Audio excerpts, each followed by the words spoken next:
कि टाइम के बेसिस पे, मतलब कि टाइम मतलब कि स्पीड के बेसिस पे रिएक्शन को 3 पार्ट में डिवाइड किया जाता है। मतलब हम लोग रिएक्शंस को क्या है कि 3 पार्ट में डिवाइड करते हैं on the basis of time, कि कितना टाइम लगता है। तो जैसे कुछ ऐसे रिएक्शंस होते हैं जो 1 सेकंड से भी कम टाइम में कंप्लीट हो जाते हैं। जैसे कि अगर आप किसी स्ट्रॉन्ग एसिड का रिएक्शन किसी स्ट्रॉन्ग बेस के साथ करो तो ऐसे रिएक्शंस क्या होते हैं 1 सेकंड के अंदर हो जाते हैं, तो उनको हम लोग बोलते हैं फास्ट रिएक्शन। तो हम लोग यहाँ पे क्या कर रहे हैं कि टाइम की बेसिस पे रिएक्शन को बस 3 पार्ट में डिवाइड कर देते हैं। पहला है फास्ट रिएक्शन, जिनका मतलब टाइम 1 सेकंड से कम होता है। दूसरा होता है मॉडरेट रिएक्शन। मॉडरेट मतलब कि जिसको होने में 2, 4, 5, 10 सेकेंड या फिर कुछ मिनट का टाइम लगता है, फिर कुछ घंटे का भी टाइम लगता है। कुछ ऐसे रिएक्शंस जो मतलब नॉर्मल टाइम में हो जाते हैं, जैसे नॉर्मली रिएक्शन 5 मिनट, 10 मिनट, 1 घंटे, 2 घंटे में होते हैं, तो उनको हम लोग बोलते हैं आपका मॉडरेट रिएक्शन। और तीसरा आपके पास होता है स्लो रिएक्शन। तो स्लो रिएक्शन क्या होता है, ऐसे रिएक्शंस जिनको कंप्लीट होने में क्या होते हैं कई महीनों का टाइम लगता है या फिर कई सालों का टाइम लगता है, उसको बोलते हैं हम लोग स्लो रिएक्शन। तो स्लो रिएक्शन क्या होता है कि जिसको होने में बहुत ज्यादा टाइम लगता है। फास्ट रिएक्शन क्या होता है जो 1 सेकंड से भी कम टाइम में हो जाता है। और मॉडरेट रिएक्शन क्या होता है जिसको मतलब होने में एक नॉर्मल टाइम लगता है, कुछ मिनट्स लग सकते हैं, कुछ घंटे भी लग सकते हैं, तो वो कहलाता है मॉडरेट रिएक्शन। अब देखो होता इसमें क्या है कि जो फास्ट रिएक्शन होता है, क्योंकि वहां पे क्या होता है जैसे आप मिलाओगे वैसे रिएक्शन हो जाता है। फास्ट में क्या होता है कि रिएक्शन 1 सेकंड से भी कम टाइम में हो जाता है, जैसे मिलाया वैसा रिएक्शन हो गया। तो इसलिए फास्ट रिएक्शन के रेट को कैलकुलेट कर पाना काफी डिफिकल्ट होता है। देखो रेट का मतलब क्या होता है, जैसे आप लोग फिजिक्स में बोलते हो ना वेलोसिटी या फिर रेट, तो वैसे जैसे वेलोसिटी का मतलब क्या होता है फिजिक्स में वेलोसिटी का मतलब होता है डिस्टेंस अपॉन टाइम। तो यहाँ पे हम लोग बोलेंगे रेट ऑफ रिएक्शन। तो रेट ऑफ रिएक्शन का मतलब ये होगा कि वही रिएक्शन जो भी आपका रिएक्शन में जो भी मोल कंज्यूम होता है, जो भी, तो जो भी आपका वही मोल जो भी होगा कंज्यूम, वो भी डिफाइन करेंगे अपॉन टाइम। तो जो फास्ट रिएक्शन होते हैं फास्ट, उनका टाइम बहुत कम होता है, क्योंकि एक मतलब उनका टाइम 1 सेकंड से कम होना चाहिए। तो क्योंकि उनका टाइम बहुत कम होता है, तो उनके टाइम को एग्जैक्टली कर मतलब कैलकुलेट कर पाना काफी डिफिकल्ट होता है। तो या फिर ऐसे रिएक्शंस का रेट को निकालना क्या होता है काफी ज्यादा डिफिकल्ट होता है। तो फास्ट रिएक्शन का हम लोग रेट को बहुत इजीली कैलकुलेट नहीं कर पाते हैं। अब एक होता है स्लो रिएक्शन। तो स्लो रिएक्शन क्या होता है कि इनको कंप्लीट होने का बहुत ज्यादा टाइम लगता है। जैसे आप एक एक बात सोचो, एक सिंपल से एग्जांपल मान लो, मेरे पास ये एक आयरन का रॉड है, इसको मैंने बाहर रख दिया। इसको मैंने मान लेते हैं कि आज से 5 साल बाद देखा, बारिश होगा, फिर मान लो हवा भी चलती रहेगी तो इसको पे रस्टिंग हो जाएगा। पर क्या मैं 5 साल बाद ये कह सकता हूँ क्या इसका रिएक्शन कंप्लीट हो गया? मैं तब भी नहीं कह सकता, हो सकता है कि रस्टिंग अभी होता रहे। तो जो बहुत स्लो रिएक्शंस होते हैं उनका मतलब वो कब कंप्लीट होते हैं वो आपको पता ही नहीं चल पाएगा, क्योंकि वो इतने स्लो होते हैं आपको देख के आइडिया भी नहीं लगता है कि वो हुआ या फिर नहीं हुआ। जैसे मैं एग्जांपल समझाता हूँ, जैसे मान लो कि आयरन है, आराम से सोचो, मान लो लोहा है, आयरन है, मैंने इसको रख दिया। इसको मैंने 1 हफ्ते के बाद देखा, 1 हफ्ते के बाद देखा, तो मुझको लगा कुछ हुआ ही नहीं। मैंने इसको 1 महीने के बाद देखा, फिर भी मुझको लगा कुछ हुआ ही नहीं। पर मैंने अगर इसको 5 साल के बाद देखा तो मुझे लगा कि इसमें रस्टिंग हो गया। पर क्या मैं ये 5 साल बाद गारंटेड कह सकता हूँ कि क्या ये रिएक्शन पूरा हो गया? नहीं, तब भी नहीं कह सकते। हो सकता है मैं उसको 5 साल के बाद 2 महीने बाद फिर से देखूं तो मुझको फिर से वैसा दिखाई दे, पर मुझे पता नहीं है कि रिएक्शन हो रहा है कि नहीं हो रहा।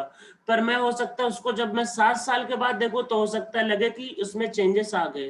तो जो स्लो रिएक्शन होता है उसमें आपको देख के कुछ समझ में ही नहीं आएगा कि क्या हो रहा है और क्या नहीं हो रहा। इसलिए आप स्लो रिएक्शन का भी टाइम सही से कैलकुलेट नहीं कर सकते, इसलिए स्लो रिएक्शन का भी रेट निकालना काफी डिफिकल्ट होता है। मतलब ये हुआ फास्ट रिएक्शन में टाइम बहुत कम होता है, इसलिए उसका कैलकुलेट भी बहुत मतलब उसका रेट भी बहुत इजीली कैलकुलेट नहीं हो सकता है। और स्लो रिएक्शन का भी क्या होता है, टाइम बहुत ज्यादा होता है, तो आप एग्जैक्टली नहीं कह सकते कि कब रिएक्शन कंप्लीट हो। आप ये नहीं कह सकते रस्टिंग में किसका टाइम 3 साल, इसका टाइम 3.5 साल है, आपको क्योंकि पता ही नहीं चलेगा। 3 साल बाद भी हो सकता है आपको वैसा दिखाई दे, आपको हो सकता है कि वो 3.5 साल बाद भी कुछ वैसा दिखाई दे, और हो सकता है रिएक्शन हो रहा हो पर आपको पता नहीं चलेगा। तो आप स्लो रिएक्शन का भी क्या है कि एग्जैक्ट रेट कैलकुलेट नहीं कर सकते। तो केमिस्ट्री में हम लोग क्या होता है, ज्यादा फोकस करते हैं रेट निकालने में मॉडरेट रिएक्शन में।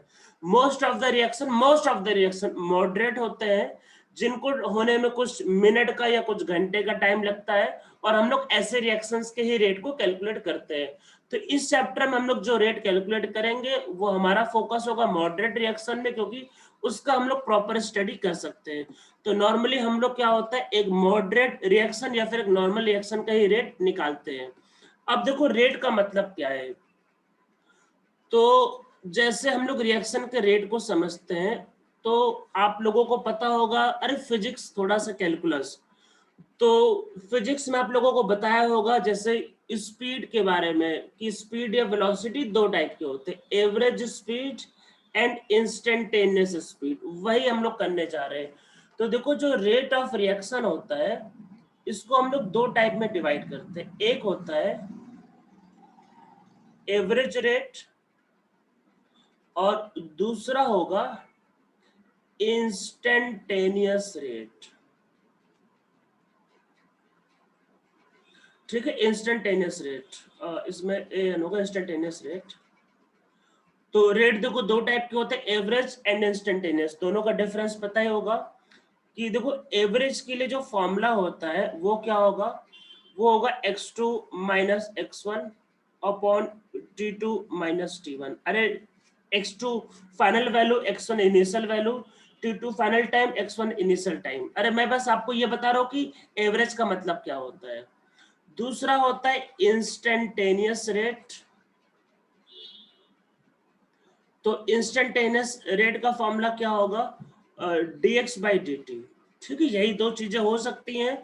एवरेज में क्या होता है, x2 minus x1 upon t2 minus t1, और इंस्टेंटेनियस में क्या होगा, dx बाई dt।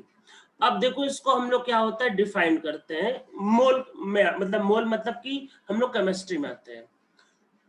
तो जैसे मान लो आपके पास एक रिएक्टेंट है, और इससे आपके पास एक प्रोडक्ट फॉर्म होता है। हम लोग अभी मतलब कुछ और नहीं लिख रहे, सिंपल से एक रिएक्टेंट इससे एक प्रोडक्ट मान लेते बनता है। तो अगर आपके पास मान लो ऐसा करते हैं कि जैसे किसी टाइम जीरो में, मतलब स्टार्टिंग में इसका मोल है C1 और इसका मोल है 0। अरे जब रिएक्शन स्टार्ट किया तो इसका वही कंसेंट्रेशन है आपके पास C1, और ये क्या है इसका मतलब सॉरी इसका वही कंसेंट्रेशन है मोल, जो कहना चाहो 0, मतलब C है इसका 0।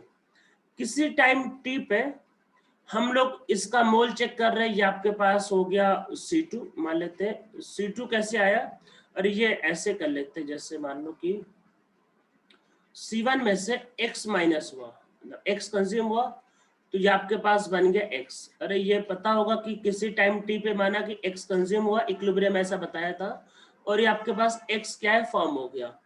तो अब इसमें वही रेट अगर आपको डिफाइन करना है तो रेट कैसे डिफाइन करते हैं। तो जैसे आप करोगे, मान लो रेट डिफाइन करना है, तो रेट क्या होगा आपके पास, जैसे अगर आपको डिफाइन करना है रेट, तो देखो इसमें क्या होगा, जैसे अगर आप रिएक्टेंट के लिए करो, देखो रिएक्टेंट के लिए अलग होगा, प्रोडक्ट के लिए अलग होगा। जैसे रिएक्टेंट के लिए अगर आप करो तो देखो क्या होगा, फॉर्मूला क्या था, C2 minus C1 upon T2 minus T1। तो फाइनल वाला ये है, तो यहाँ पे क्या होगा, C1 माइनस x, यही C2 की वैल्यू, और C1 की जगह क्या होगा, वही C1 है, और T2 माइनस T1 मतलब इन दोनों का डिफरेंस टाइम का, तो वो क्या होगा T। C1 से C1 कट जाएगा, तो इसका रेट क्या आया रिएक्टेंट का, माइनस x बाई टी। यहाँ पे आपको ये ध्यान देना है कि ये माइनस साइन आ रहा है, माइनस साइन आ रहा है एक्चुअल में। अब हम लोग मतलब केमिस्ट्री में जब कोई चीज डिफाइन कर रहे हैं यहाँ पे, तो यहाँ पे रेट को हम लोग निगेटिव नहीं लेते, मतलब रेट ऐसा नहीं होता है कि माइनस में कुछ आ जाए। तो फिर क्या करें, तो यहाँ पे इसको हमको माइनस, देखो ये C2 माइनस C1 होगा, आप खुद देखो C2 की वैल्यू ये रखा और ये C1 की वैल्यू, और ये नेगेटिव आया, पर रेट तो एक्चुअल में नेगेटिव में आ नहीं सकता है, तो हमको इसको नेगेटिव को पॉजिटिव बनाना पड़ेगा। तो पॉजिटिव बनाने के लिए फिर क्या करेंगे, फिर हम लोग अगर आगे माइनस साइन पहले से लगा दे तो माइनस माइनस प्लस हो जाएगा। मैं क्या कह रहा हूँ, मैं फिर से रिपीट करता हूँ। तो देखो यहाँ पे मैं कहना ये चाह रहा हूँ कि वो जो ऊपर जो फॉर्मूला पढ़ा है C2 minus C1 upon T2 minus T1 जो फिजिक्स में करवाते हैं, तो उससे करने से क्या हो रहा है, केमिस्ट्री में रिएक्टेंट का वैल्यू नेगेटिव आ जा रहा है। तो फिर क्या करें, तो यहाँ पे हमको थोड़ा सा ध्यान देने की जरूरत है। तो देखो दो चीजें हैं, एक आपके पास रिएक्टेंट है जिसका मोल कम होगा, मतलब कि वहां पे C2 की वैल्यू कम होगी, और दूसरा आपके पास क्या है, प्रोडक्ट, जिसका मोल क्या होगा, ज्यादा होगा। तो आप जब रिएक्टेंट का जब आप रेट डिफाइन करोगे, मतलब तो इसको लिखोगे आप minus dx by dt। Minus sign आप पहले से लगाओगे। क्यों माइनस साइन पहले से लगाया, क्योंकि रिएक्टेंट के केस में क्या होता है, ये जो वैल्यू होता है ये नेगेटिव आता है। देखो मैंने ये दिखाया कि यहाँ पे कैलकुलेट करने पे ये वैल्यू नेगेटिव आता है। तो आप अगर पहले से माइनस साइन लगाओगे तो माइनस माइनस प्लस हो जाएगा। तो केमिस्ट्री में क्या होता है, रिएक्टेंट के क्या होता है, मोल डिक्रीज करते हैं, तो मोल डिक्रीज करने पे रेट है नेगेटिव आता है। और क्योंकि रेट नेगेटिव हो नहीं सकता, तो इसलिए इसको नेगेटिव की जगह पॉजिटिव बनाने के लिए आगे माइनस साइन लगाया जाता है। तो रिएक्टेंट को आप जब भी डिफाइन करोगे तो उसके आगे आप रेट के आगे माइनस साइन लगाओगे।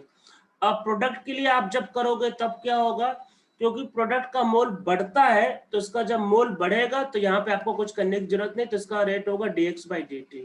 तो आप जब भी रिएक्टेंट के रेट को डिफाइन करोगे तो उसके आगे आपको लगाना है माइनस साइन। और अगर आपके पास, सर मॉड भी लगा सकते हैं, भाई लगा सकते हैं, पर देखो केमिस्ट्री में जिन लोगों ने ये चैप्टर बनाया, लोगों ने मॉड लगाया नहीं है, तो आपको माइनस साइन लगाना है। तो केमिस्ट्री ने जिन लोगों ने चैप्टर को डिफाइन किया, उन लोगों ने मॉड का यूज नहीं किया है।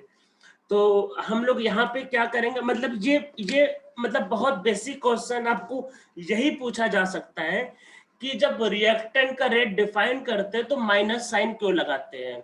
तो इसलिए लगाते हैं क्योंकि रिएक्टेंट का रेट नेगेटिव होता है, और क्योंकि रेट नेगेटिव हो नहीं सकता है तो इसलिए माइनस साइन पहले से लगाते हैं, जिससे माइनस माइनस क्या हो जाए, प्लस।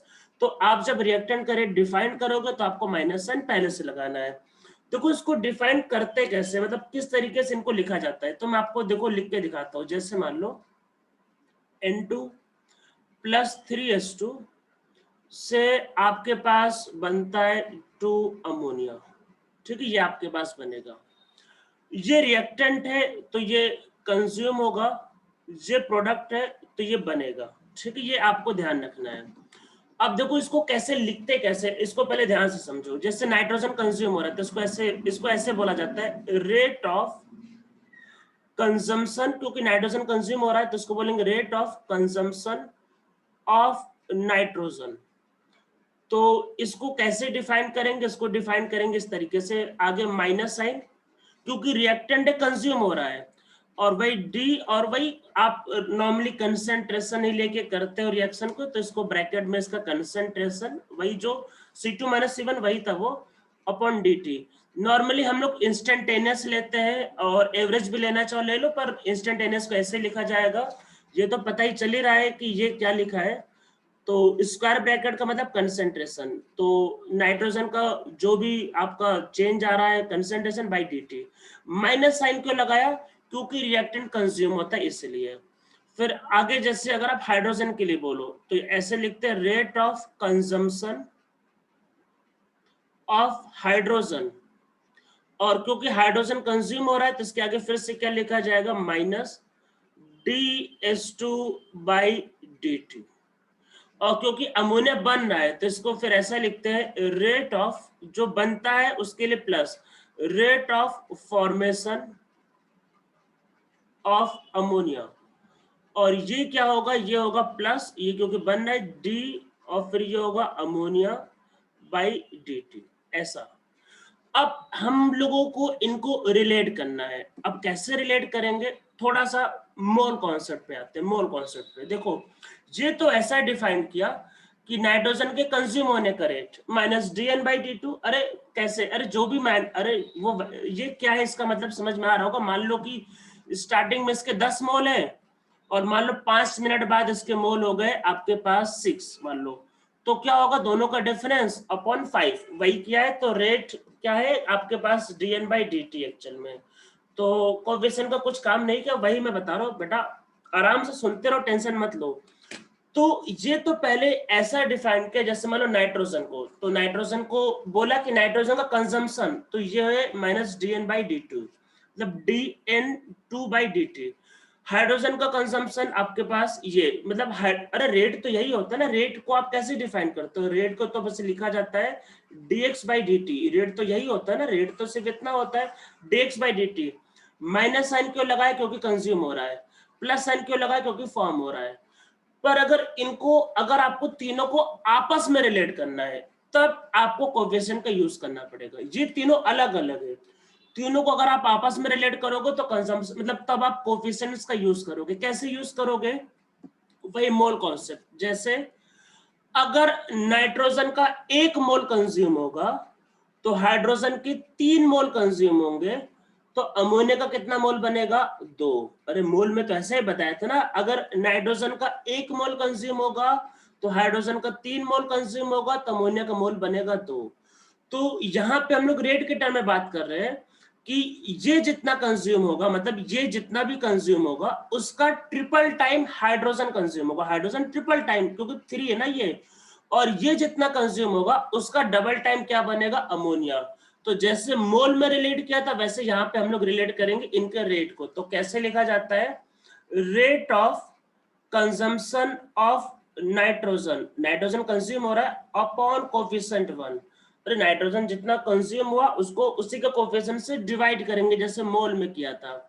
फिर क्या होगा, rate of consumption of hydrogen, और इसको डिवाइड करेंगे इसी के कोफिशिएंट 3 से। अब देखो आराम से सोचो, अगर इसका 1 मोल कंज्यूम होगा, अगर इसका 1 मोल कंज्यूम होगा तो इसके कितने मोल कंज्यूम होंगे, 3। अरे देखो सेम टाइम में, मान लो सेम टाइम में अगर इसका 1 मोल कंज्यूम होगा नाइट्रोजन का, तो हाइड्रोजन के मोल कितने कंज्यूम होंगे, 3। तो 3 मोल कंज्यूम हो रहा है इसका, तो इसलिए इसका रेट 3 मोल, इसलिए इसका रेट क्या आएगा, ट्रिपल।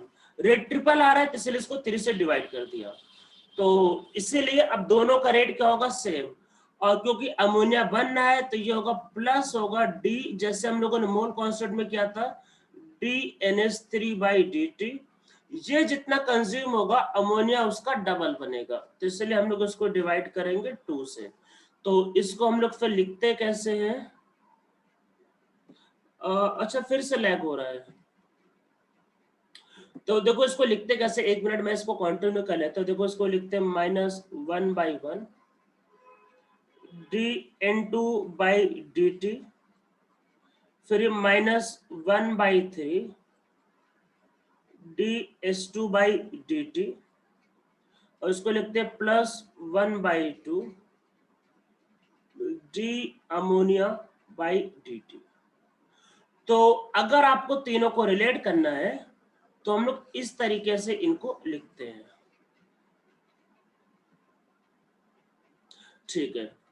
तो ये समझ में आ रहा होगा कि देखो हमने रेट का टर्म में लिखा, रिएक्टेंट कंज्यूम हो रहा है तो माइनस साइन लगा, प्रोडक्ट बन रहा है प्लस साइन लगा, पर अगर उनको रिलेट करना है तो ऐसे आपको कोफिशिएंट को का भी यूज करना पड़ता है, क्योंकि जितना नाइट्रोजन कंज्यूम होगा हाइड्रोजन उसका ट्रिपल कंज्यूम होगा, तो इसलिए 3 से डिवाइड किया। जितना नाइट्रोजन कंज्यूम होगा अमोनिया उसका डबल बनेगा, इसलिए उसको 2 से डिवाइड किया, जैसे मोल में किया था। तो देखो हम लोग फिर से इस चीज को एक दूसरे फॉर्म में लिखते हैं। मतलब ये चैप्टर मैं आपको इसलिए मतलब इतना स्लो बता रहा हूँ क्योंकि ये आप लोगों के लिए थोड़ा नया है ये, और इसमें कैलकुलस, क्योंकि आगे क्या है कि आप इक्वेशन बना के बस इसको इंटीग्रेट, इस चैप्टर में यही है, आगे इक्वेशन बना के बस इंटीग्रेट ही करना है। तो इसलिए कैलकुलस आपको आगे रिवाइज करना है। तो देखो अब आगे क्या हो सकता है, मान लो एक रिएक्शन है, ऐसे लिखते A times A, B times B, इससे बनेगा C टाइम्स C और D टाइम्स D। तो क्या होता है पता होगा, A का A मोल कंज्यूम हुआ, B का B मोल कंज्यूम हुआ, तो C का C मोल बना और D का D मोल बना। तो कैसे लिखते हैं देखो इसको, इसको लिखा ऐसे आता है रेट ऑफ कंजम्पशन, क्योंकि A कंज्यूम हो रहा है, तो rate of consumption of A, तो वो होगा माइनस dA/dt, फिर लिखेंगे rate of consumption of B, तो ये आपके पास होगा माइनस dB बाई dt। फिर लिखेंगे रेट ऑफ फॉर्मेशन ऑफ, तो ये क्योंकि फॉर्म हो रहा है, रेट ऑफ फॉर्मेशन ऑफ सी, तो ये क्या होगा माइनस dc बाई dt, ऐसे लिखा जाएगा ये, सॉरी माइनस नहीं, प्लस प्लस प्लस, ये तो बन रहा है प्लस। और फिर rate of formation of D, क्योंकि डी भी बन रहा है, तो ये क्या होगा plus D D by D T. और अगर आप इनको रिलेट करोगे तो क्या होगा, तो देखो ए जितना कंज्यूम हो रहा है, तो ये क्या होगा minus D A by D T, A consume होगा, तो इसका ए का ए मोल कंज्यूम हो तो ए से डिवाइड करो, ये इक्वल होगा किसके, अगर आपस में रिलेट करोगे तो D B by D T, और ये इक्वल होगा plus time D C by D T by C, और ये इक्वल होगा D D by D T और बाई डी। ठीक है, यहाँ तक सबको क्लियर होगा, कोई दिक्कतें होंगे नहीं। तो ये जो स्क्वायर ब्रैकेट जो होता है, ये ध्यान रखना, ये कंसंट्रेशन है। अरे मोल के टर्म में, क्योंकि रिएक्शन है, रिएक्शन मोल के टर्म में सॉल्व होता है, ध्यान रखना। तो कंसंट्रेशन है ये, कंसंट्रेशन का मतलब आप सिंपली समझोगे मोलरिटी। ठीक है, क्योंकि इस पूरे चैप्टर में नॉर्मली वॉल्यूम का टर्म नहीं दिया रहता है, तो वैसे हम लोग इसको मोल के टर्म में ऐसा लिखते हैं। चलो मैं इसको थोड़ा और भी डिटेल में लिख देता हूँ एक बार और आपको। तो देखो इसको ऐसे लिख सकते हैं, अच्छे से लिखा जाए तो माइनस 1/a, फिर D A by D T, ये हो सकता है -1/b, D B by D T equal to +1/c D C by D T, और ये हो सकता है 1/d और फिर D D by D T. ठीक, ऐसा हो सकता है। अब देखो ये कंसंट्रेशन है, मान लो अगर सारे रिएक्टेंट एंड प्रोडक्ट अगर गैस है, तो हम लोग गैस के लिए कुछ करने जा रहे हैं, तो गैस के लिए क्या होता है पीवी इक्वल टू क्या होता है एनआरटी।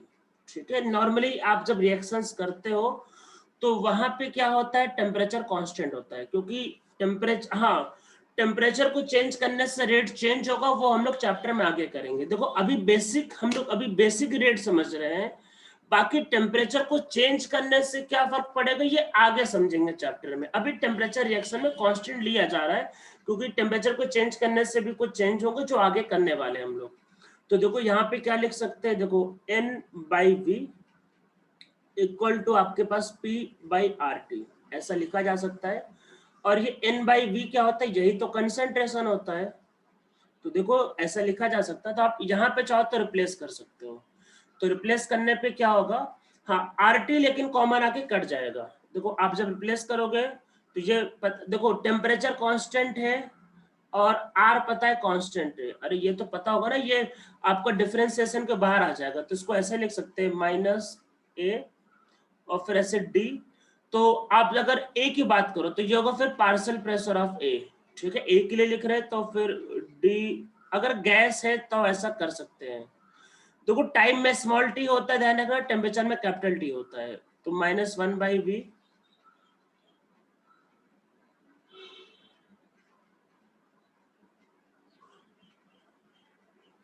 और ये +1/c और फिर D PC by R T. देखो आर टी कॉमन आके कट जाएगा, ये आपको पता है, क्योंकि वो कांस्टेंट भी है, तो डिफरेंशिएशन के बाद निकल भी सकता है। +1/d और ये डी और फिर P D by R T. अगर गैस है तो ऐसा भी कई बार डिफाइंड होता है प्रेशर के टर्म में बस। तो ये आपका था बेसिक, मतलब कि रेट के बारे में। अब हम लोग इस पे कुछ न्यूमेरिकल सॉल्व करेंगे, तो चलो कुछ न्यूमेरिकल सॉल्व करते हैं, तो देखते हैं आप लोग क्या करते हो।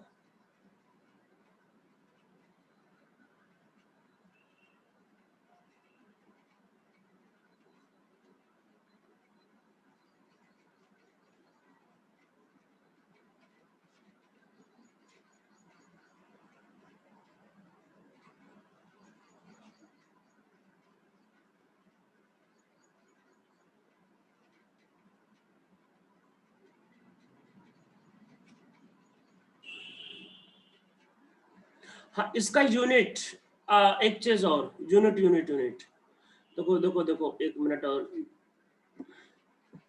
यूनिट वैसे आप गेस कर ही सकते हो, कोई दिक्कत है नहीं। तो रेट का यूनिट नॉर्मली होगा रेट कंसंट्रेशन बाय टाइम होगा। तो उसका यूनिट क्या होगा, कंसंट्रेशन क्या होगा, ये होगा मोल और पर लीटर, और नीचे टाइम है तो पर सेकेंड। और अगर आपने इसको वही प्रेशर के टर्म में डिफाइन किया है तो ये होगा एटीएम पर सेकेंड। तो एटीएम का टर्म में मतलब प्रेशर का टर्म एटीएम पर सेकेंड या फिर मोल पर लीटर पर सेकेंड।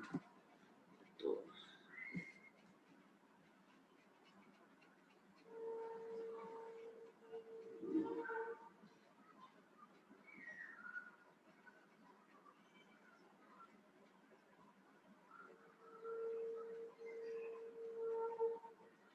इसका आंसर बताना सब लोगों को।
तो इन दोनों को आपको मतलब सॉल्व करना है। पहले वाले का आंसर एक्चुअल में ये 25 आएगा एक्चुअल में। पार्थ आपने गलत निकाला है, बाकी जितने ने भेजा सबका राइट है। देखो ये पहले वाले के लिए क्या होगा, +1/2 D N2 by D T, और इक्वल टू होगा +1/5 DO2/dt। तो नाइट्रोजन का रेट ऑफ फॉर्मेशन मतलब ये होता है, ये रेट ये। तो इसकी वैल्यू देखो 10 दिया है, ये रेट का मतलब ये है। और किसका होगा, DO2/dt पूछा है, ये रेट पूछा है। तो 5 मल्टीप्लाई होगा तो ये आएगा 25। फिर ये नेक्स्ट वाले क्वेश्चन को सब लोगों को सॉल्व करना है फटाफट।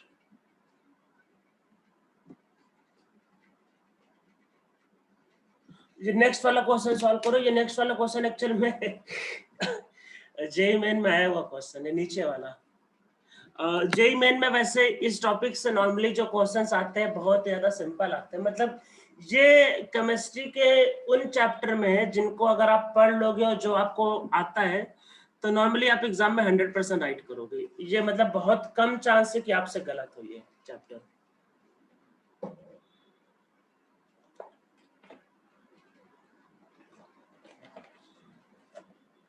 हाँ कल्याणी, आपका आंसर राइट है। बेटा हितेश, आपका आंसर गलत है।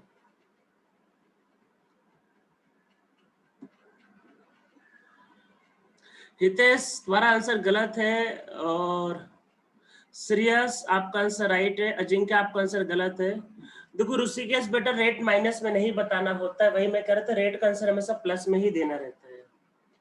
ठीक है, अथर्व का आंसर भी राइट है। अरे आंसर रेट का नेगेटिव नहीं हो सकता है। मरियम आपका भी आंसर गलत है।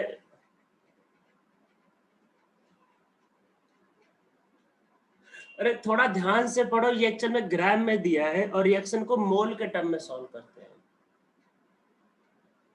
तो ग्राम में दिया है पर ग्राम में करना नहीं होता, करना मोल के टर्म में रहता है। रिएक्शन तो मोल के टर्म में सॉल्व होता है। या हम लोगों को रेट भी जो होता है वो कंसंट्रेशन बाय टाइम में, कंसंट्रेशन मोल पर लीटर होता है। तो आपको उसको मोल के टर्म में कन्वर्ट करना है।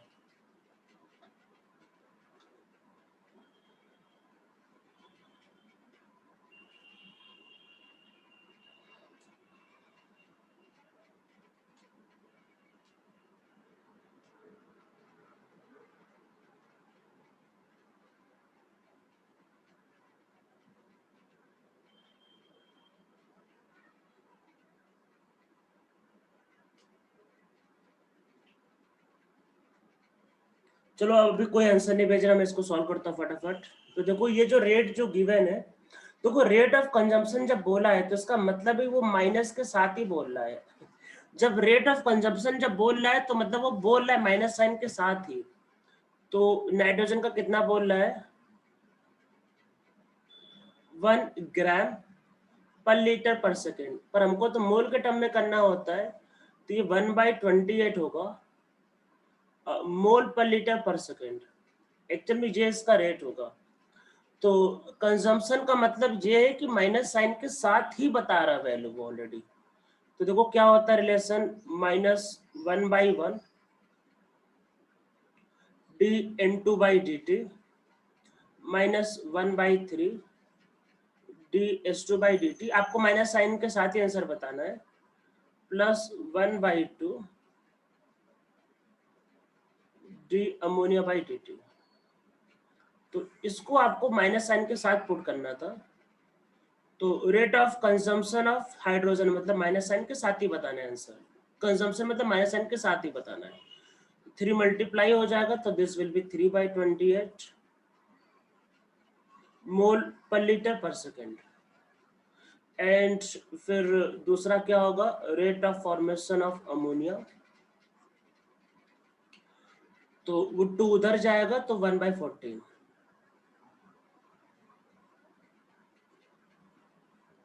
एक्चुअल में ये दोनों के आंसर है।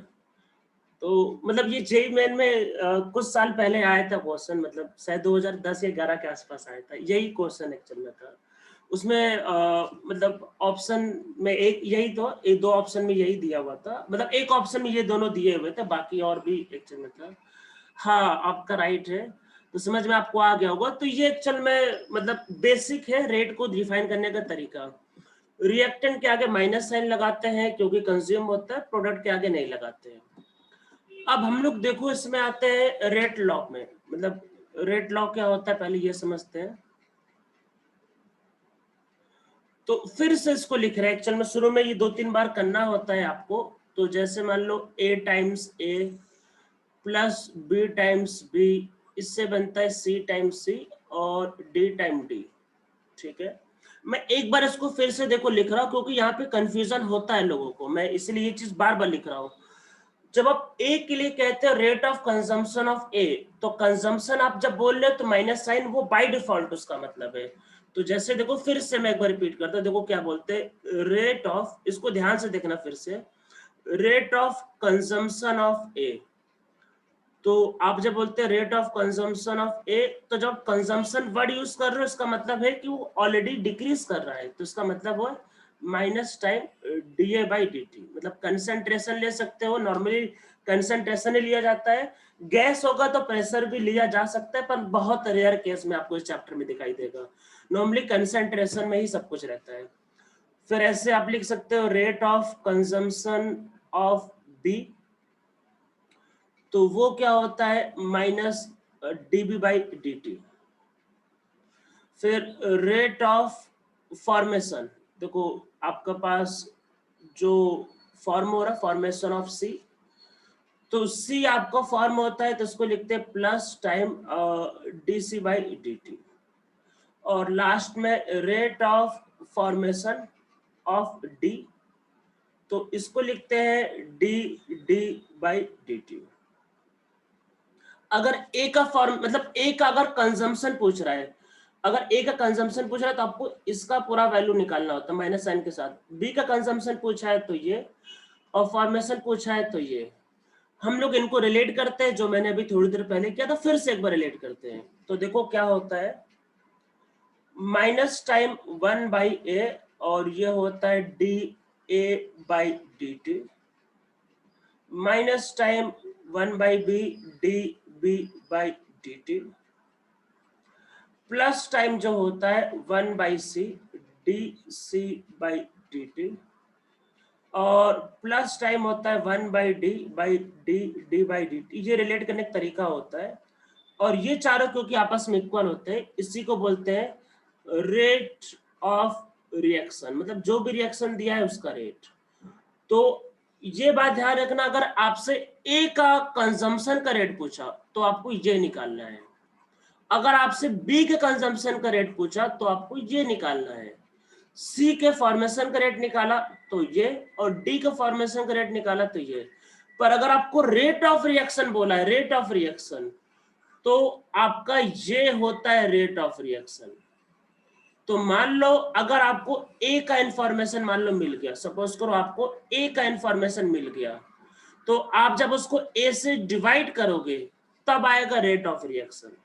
मान लो आपको बी का इंफॉर्मेशन मिल गया, तो आप जब उसको बी से डिवाइड करोगे तब बोला जाएगा रेट ऑफ रिएक्शन। या जब आप सी का इंफॉर्मेशन मिल गया तो सी से डिवाइड करोगे, या फिर जब डी का इंफॉर्मेशन मिला तो डी से डिवाइड करोगे, और इसी को बोलते हैं रेट ऑफ रिएक्शन। ये है रेट ऑफ रिएक्शन। तो rate of consumption of A B और फॉर्मेशन ऑफ सी और डी ऊपर लिखा, और इसको बोलते हैं रेट ऑफ रिएक्शन। ठीक है, तो कई बार बोलेगा क्वेश्चन में find the rate of reaction, तो जब रेट ऑफ रिएक्शन बोलेगा तो आपको ये निकालना है, ये मतलब इनमें से कोई भी एक निकाल सकते हो जब आपस में चारों इक्वल होते हैं। और अगर आपको ए बी सी के बारे में पूछ रहा है तो आप ऊपर वाला टर्म करोगे। अब इसमें यहां तक तो चीजें चलो ठीक है, अब इसमें एक आते हैं अगले, इसी पार्ट को आगे कंटिन्यू करते हैं। अब ये जो रिएक्शन मैं फिर से लिख रहा हूं, इसको ध्यान से देखना। ऊपर मैंने एक बार लिख दिया, मैं दोबारा फिर से उतना मेहनत नहीं करूंगा, मतलब वही सेम है, पर रिएक्शन को फिर से देखो।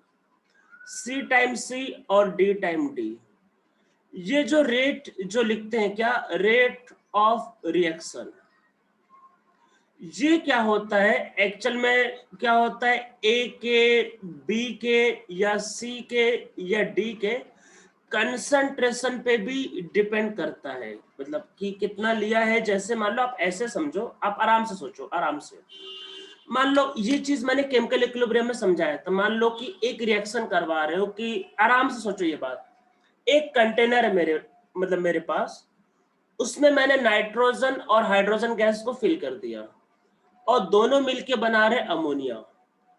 रिएक्शन के स्टार्ट में क्या होता है, नाइट्रोजन और हाइड्रोजन ज्यादा होता है, तो इसलिए स्टार्टिंग में अमोनिया का बनने का रेट क्या होता है, ज्यादा होता है। पर धीरे धीरे क्या होगा, धीरे धीरे नाइट्रोजन और हाइड्रोजन के मोल कम हो जाएंगे, तो रिएक्शन में अमोनिया का बनने का रेट क्या होगा, वो भी कम हो जाएगा। मतलब होता यह है कि रिएक्शन का रेट क्या होता है, वो धीरे धीरे डिक्रीज करने लगता है। मतलब शुरू में क्या होता है कि रेट ज्यादा था, क्योंकि स्टार्टिंग में क्या था, नाइट्रोजन और हाइड्रोजन ज्यादा थे, तो अमोनिया का बनने का रेट ज्यादा था। पर धीरे धीरे नाइट्रोजन और हाइड्रोजन के मोल कम हो गए, तो अमोनिया का बनने का रेट क्या हो रहा है, कम हो रहा है। तो मतलब कि रेट जो होता है वो इनके कंसंट्रेशन पे डिपेंड करता है, क्योंकि इनका कंसंट्रेशन चेंज होगा तो रेट भी चेंज होता है। तो हम लोगों ने क्या देखा कि जो रेट ऑफ रिएक्शन होता है वो ए का जो कंसंट्रेशन होता है उस पर डिपेंड करता है। तो इसका हमने पावर लिया P, बी के भी कंसंट्रेशन पे भी डिपेंड करता है, इसका हमने पावर लिया Q। कभी कदार C पे भी डिपेंड करता है। हम लोग एक जनरल केस ले रहे हैं जहां पे सारे फैक्टर को भी इंक्लूड करते हैं। C का पावर हमने लिया R, और D पे भी मतलब डिपेंड करता है, तो D का पावर हमने लिया S। अब ये क्या है, देखो अभी कोई कुछ पूछना मत, मेरी बातें ध्यान से सुनो। यहां से कुछ नया टर्म इंट्रोड्यूस होने जा रहा है जो आपने सुना नहीं है, इसलिए ध्यान से सुनो। यहाँ P Q R S क्या है, ये P, ये Q, ये R और ये S, क्या ये कोफिशिएंट्स है? नहीं। क्या ये कोफिशिएंट्स की इक्वल हो सकता है? हाँ हो सकता है, पर गारंटेड नहीं है, हो सकता है, कुछ कह नहीं सकते हैं। तो ये PQRS की वैल्यू कैसे आएगी, एक्सपेरिमेंटल वैल्यू है।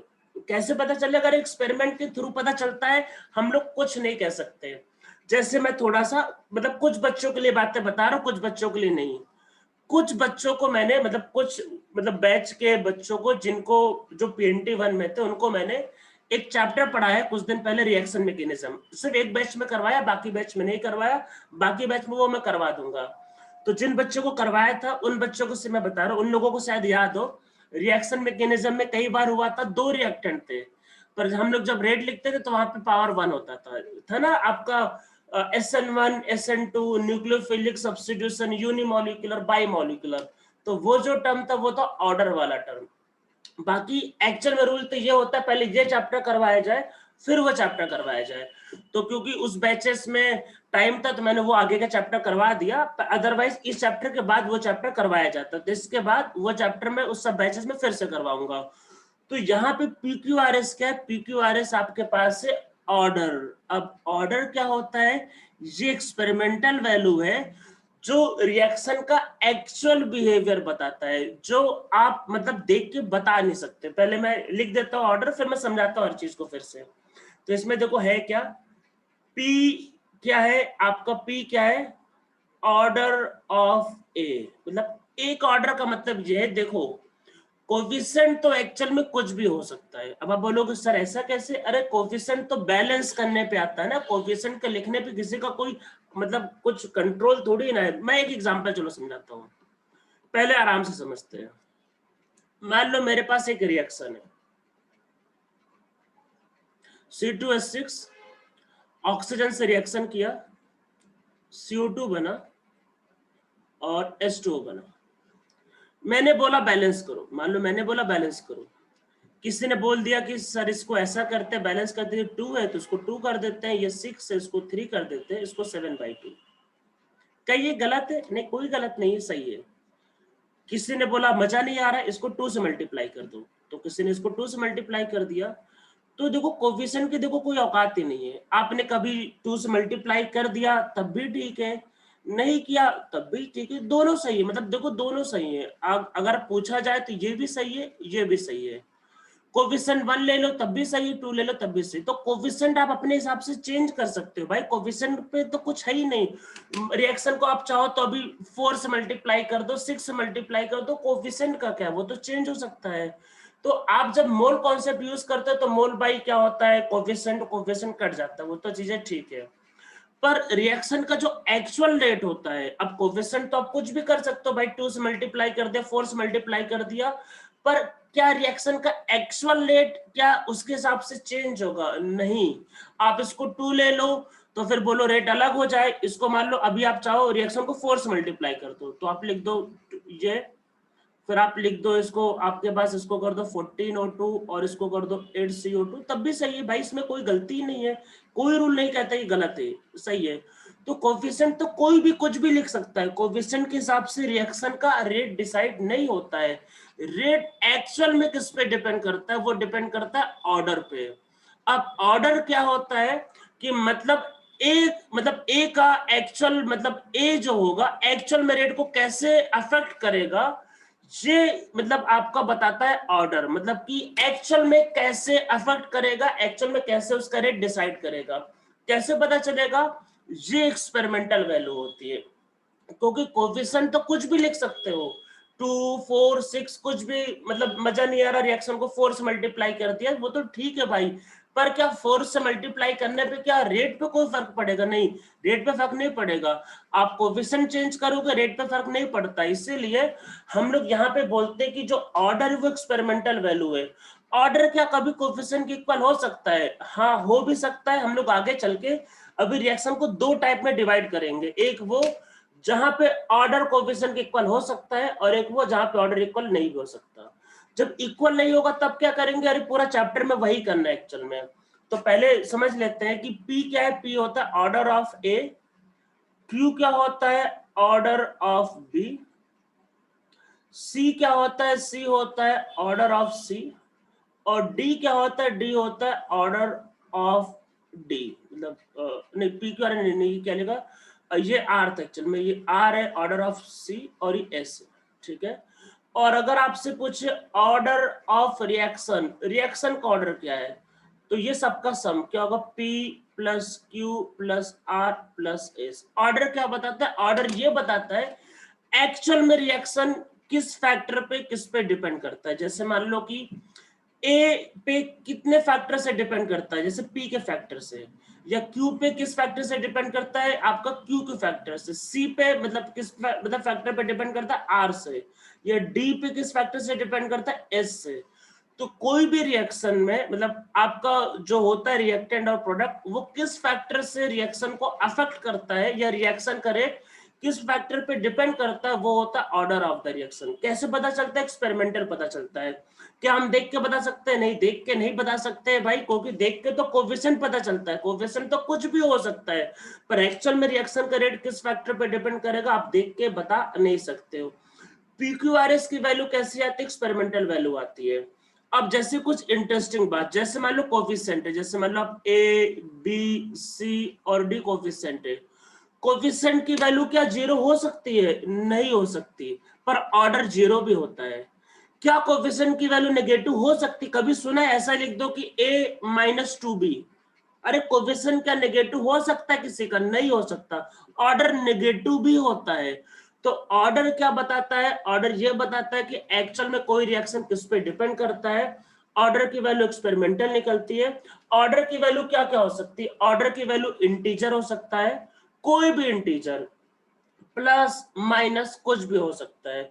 माइनस आने से क्या होगा? अरे आगे करेंगे वो सब। नेगेटिव हो सकता है।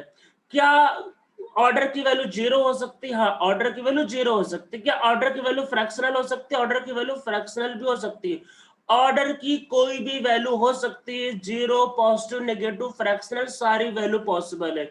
हम लोग इसमें मतलब कहेंगे कि एनी वैल्यू इज पॉसिबल, जबकि कोफिशिएंट जीरो नहीं होते, जबकि कोफिशिएंट नेगेटिव नहीं होते। तो ऑर्डर की वैल्यू कुछ भी आपके पास हो सकती है। ऑर्डर कैसे होगा? ऑर्डर एक्सपेरिमेंटल होता है। अब देखो होगा क्या इस चैप्टर के अंदर, एक्चुअल में देखो तीन पार्ट मेनली करने होते हैं। देखो चैप्टर के अंदर तीन मेन पार्ट है, पहले समझते हैं। देखो दो पार्ट ऑर्डर पे और एक पार्ट टेम्परेचर पे। चैप्टर के अंदर क्या होगा? ऑर्डर से रिलेटेड देखो दो टॉपिक करने होते हैं। पहला पार्ट ये होता है कि आपको ऑर्डर गिवन होता है। मान लो पहले से बोल दिया कि एक क्वेश्चन आया एग्जाम में, बोला है कि इस रिएक्शन का ऑर्डर 2 है, सॉल्व करो। अगर ऑर्डर दे दिया, मतलब आपको पहले से दे दिया कि ऑर्डर कीजिए है, सॉल्व करो, तो अगर ऑर्डर दिया है तब कैसे सॉल्व करेंगे, क्या करेंगे, वो पहला पार्ट होगा। दूसरा पार्ट होगा, आपको ये देगा कि रिएक्शन पे कुछ इंफॉर्मेशन देगा कि पहले इतना मोल था, बाद में इतना मोल हो गया, अब बताओ ऑर्डर क्या है। तो चैप्टर के दूसरे पार्ट में हम लोग ऑर्डर को कैलकुलेट करना सीखेंगे, क्योंकि ऑर्डर तो एक्सपेरिमेंटल वैल्यू आप देख के नहीं बता पाओगे। तो आपको सेकंड वाले पार्ट में चैप्टर में क्या होगा, ऑर्डर का मतलब रिएक्शन का कोई इंफॉर्मेशन देगा कि इतना मोल कंज्यूम हो गया, ये हो गया, वो हो गया, तो आप उन इंफॉर्मेशन का यूज करके ऑर्डर निकालोगे। और तीसरा पार्ट जो चैप्टर में होगा वो ये होगा कि टेम्परेचर को चेंज करने से रेट में क्या फर्क पड़ेगा, ये समझेंगे।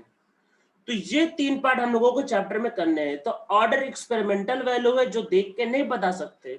तो चैप्टर के पहले पार्ट में हम लोगों को ऑर्डर मान के चलेंगे, दिया है कि अगर फर्स्ट ऑर्डर रिएक्शन होगा तो ऐसे करते हैं, सेकंड ऑर्डर होगा तो ऐसे करेंगे। एग्जाम में ऐसा क्वेश्चन आएगा कि मान लो रिएक्शन दे दिया कुछ भी, कि मान लो मीथेन प्लस ऑक्सीजन से बनता CO2 प्लस वाटर, बोले कि ऐसा कि this is a second order reaction and find this this this, तो सेकंड ऑर्डर के लिए फॉर्मूला पता होना चाहिए। तो पहला पार्ट जब करेंगे तो ऑर्डर पहले से हम मान के चलेंगे, हमको मालूम है, तो उसके अकॉर्डिंग हम लोग फॉर्मूला बनाएंगे। सेकंड वाले पार्ट में ऑर्डर कैलकुलेट करेंगे। लास्ट वाले पार्ट में क्या होगा, टेम्परेचर के यूज करके चीजों को हम लोग सॉल्व करने वाले एक्चुअल में। तो ये तीन part sir, how many lecture does ये चैप्टर मेरे हिसाब से देखो ज्यादा बड़ा चैप्टर नहीं है, आप इसको समझ लो कि ये चैप्टर कैसा, आप मान के रिडॉक्स, जितना बड़ा रेडॉक्स चैप्टर था, रेडॉक्स जिन लोगों को अरे सबको कराया रेडॉक्स रिएक्शन, वही जितना बड़ा रेडॉक्स था एग्जैक्टली उतना बड़ा चैप्टर है एग्जैक्टली। लेकिन ये चैप्टर उससे बहुत ज्यादा सिंपल है। इसमें क्या है कि सारा काम कैलकुलस का है।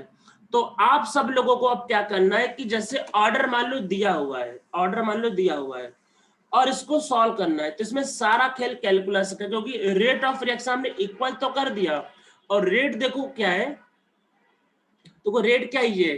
तो आप आगे क्या करोगे, उसको आप पुट करोगे और उसको फिर सॉल्व करोगे, इंटीग्रेट करना पड़ेगा। तो आप सब लोगों को क्या करना होगा, आप सब लोगों को क्या करना होगा, कैलकुलस बहुत अच्छे से रिवाइज करना होगा।